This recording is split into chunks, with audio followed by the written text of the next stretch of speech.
A man trampled the memorial for Charlie Kirk at the Turning Point headquarters in Phoenix. This happened not too long ago. Our photog on the scene says the man kicked over flowers, vases, and balloons. Disgusting. Absolutely disgusting. It wasn't enough that you took the life of an American hero. It wasn't enough that you took a father away from his wife and his children. It wasn't enough that you took away the only man who had the unlimited patience to deal with you. I don't know about you guys, but I am sick of deacons at Woke United Methodist. It wasn't enough that your loyal comrades have spent the last 5 days spreading lies about Charlie Kirk. It wasn't enough that these vile, evil people were celebrating his demise. Now you want to take time out of your incredibly miserable day, one miserable day amongst many in your incredibly miserable life. You take the time to travel to the headquarters of Turning Point USA in Phoenix, and you try to desecrate a memorial to Charlie Kirk? Why? How can you be this consumed with rage? How can you be this consumed with hatred? Better question. How do you have the time to do something like this? Once again, the Bible was right. Idle hands are the devil's workshop. Unsurprisingly, the doofus allegedly responsible for desecrating Charlie Kirk's memorial, it's a 19-year-old kid named Ryder Corral. Presumably, Ryder prefers he/him pronouns, but it is entirely possible that Ryder identifies as they/them. When I was 19 years old, my biggest concern was where the next party was at. My biggest worry was hoping the nice old lady behind the cash register would accept my fake ID. At 19 years old, I didn't care about politics. Politics was something that old people were worried about. I damn sure wasn't about to sacrifice my party time to desecrate the memorial of someone that I didn't even know. Me and my wife, we were talking to our daughter about this last night. Naturally, my wife was worried about the woke fungus infecting the mind of our kid. She wants to go away to college to a school a couple of hours away. I investigated the university last night, checked the staff directory to make sure none of the professors were displaying their pronouns, read through some of the curriculums, I read numerous studies. As it turns out, this particular school is one of the most conservative campuses in the country. Now, obviously, I will be visiting the campus to confirm this and meet these professors in person. I'm not spending thousands of dollars for some philosophical dork to corrupt my kid. But as of right now, everything looks okay. We're talking to her at dinner last night. She wanted to know why I was looking into the school. She wanted to know what I meant by preventing her from being indoctrinated. I told her the basics. I didn't want them convincing her that she was a boy, or that she was privileged because she was born white, or that she is inherently racist because she was born white. To her mother's pleasant surprise, our daughter actually agreed with me. And that's the thing. A lot of kids will agree if you can break it down into terms they understand. And more importantly, you've done your homework and you know what you're talking about. You have got to be taught to be evil. My wife asked her if she knew anything about Charlie Kirk. She knew what happened. She obviously didn't agree with it. She said that you should not lose your life over your beliefs. But then she said something that eased my wife's concerns. She said, I don't pay any attention to that stuff. I told her, don't. You're 16 years old.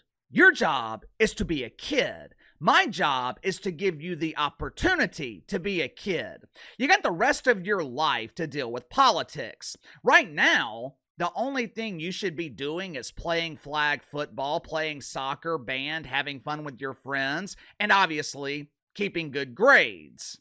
Unfortunately, too many young people, kids, are being infected with the disease of politics, and most of them don't have the wisdom or the life experience to deal with it, which is why we see a 22-year-old young man from a seemingly good family taking the life of Charlie Kirk, or a 19-year-old kid desecrating his memorial. But like I told you guys the other day, God has mysterious ways of turning tragedy into positivity.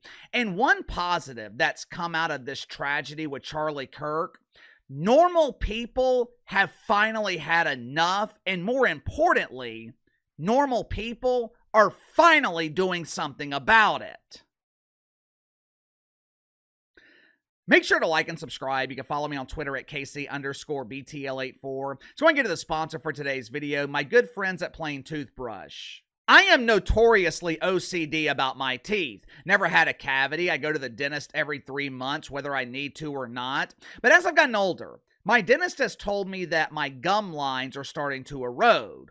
Why? Because the tough bristles on my toothbrush are brushing away my gums. He told me if I didn't fix the problem immediately, I would likely need a skin graft, which is damn sure no bueno. Luckily, I found the perfect toothbrush with Plain Toothbrush. These toothbrushes are exactly as they're described. Plain, which is actually a good thing. Plain toothbrushes are the classic style with soft bristles. All the bristles, same size, so they clean better and last longer. Plain toothbrushes are easier to hold, and what's even better, they're made right here in the USA. Plain Toothbrush was the top-ranked toothbrush in a study conducted by the dental department at Tufts University. If you prefer tougher bristles, that's cool. Plain Toothbrush is offered with extra soft bristles all the way to extra hard, everything in between. Start taking better care of your teeth and your gums today by clicking the link in the description below. Use my promo code BTL20. Save 20% off your first purchase with Plain Toothbrush. Yesterday, hundreds of people came together at the headquarters of Turning Point USA in Phoenix to honor Charlie Kirk. Seemed like everyone was honoring Charlie Kirk this past weekend. Every team in the NFL honored Charlie Kirk except the Colts, Bengals, Lions, Ravens, and the Vikings. There was a massive protest in England this weekend. Now, the woke media, they claim there were thousands of people protesting, but the reality is there was well over 1 million British patriots taking their country back. Soccer moms, businessmen, hell, there were even porn stars fighting for their right to entertain lonely men. The protest in England, it was organized by Tommy Robinson to fight immigration in England, but they also took the time to honor Charlie Kirk. Normal people around the world united, but there's always that one. There's always someone infected with the woke fungus that infiltrates and tries to do what the woke fungus is designed to do: destroy. People gathered together at Turning Point USA to mourn the loss of Charlie Kirk. Ryder Corral joined the memorial, but instead of joining everyone else, Ryder allegedly decided to start kicking over flowers. He was allegedly knocking over vases. He was popping balloons. Apparently, Ryder did not get the memo that normal people are out of tolerance. I'm sure Ryder thought, they'll just call the police, but I will be long gone by the time the cops arrive. I brought my scooter. I'm sure the women in the crowd called the police, but unfortunately for Ryder, the men were not waiting for the cops to arrive. Watch for yourself.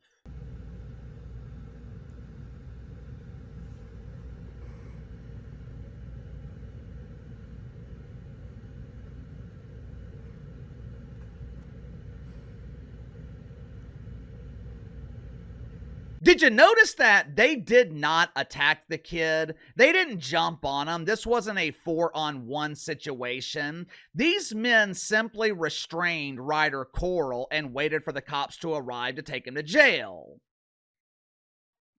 I was texting with one of my colleagues last week. He was responsible for exposing the NBA reporter who was subsequently fired for his remarks about Charlie Kirk. While we were texting, he made what I thought was an excellent point. He said, people are showing their true colors and evil is being exposed. Obviously, he's right, but I think evil has been exposing itself for a while now. People have been showing their true colors for the last 5 years. But I think what's happened with Charlie Kirk, normal people are finally willing to fight back. For 5 years, normal people have been silent. Normal people have been told they were racist or accused of one of the dozens of phobias if they had the audacity to speak out. But now, normal people no longer care. Matter of fact, deacons at Woke United Methodist, they are having their own tactics used against them. All these woke professors, all these woke public school teachers, or in some cases, nurses and doctors, all these people posting vile messages about Charlie Kirk on social media, they are finally being held accountable. Hundreds, maybe even thousands of people have been fired from their jobs. 2 Office Depot workers were fired for refusing to print something that was associated with Charlie Kirk. I saw a report over the weekend. There have been over 18,000 new requests for Turning Point USA chapters across the country. 18,000! I didn't even know there were 18,000 cities in America. Obviously, we would rather have Charlie Kirk still with us. This dude was gifted. He had a unique ability to communicate with young people. But if there is one positive that's come out of all this, normal people have realized we have all the power. Instead of destroying Charlie Kirk's movement, the movement has gotten significantly stronger. Sound off in the comments below. I'll see you guys later.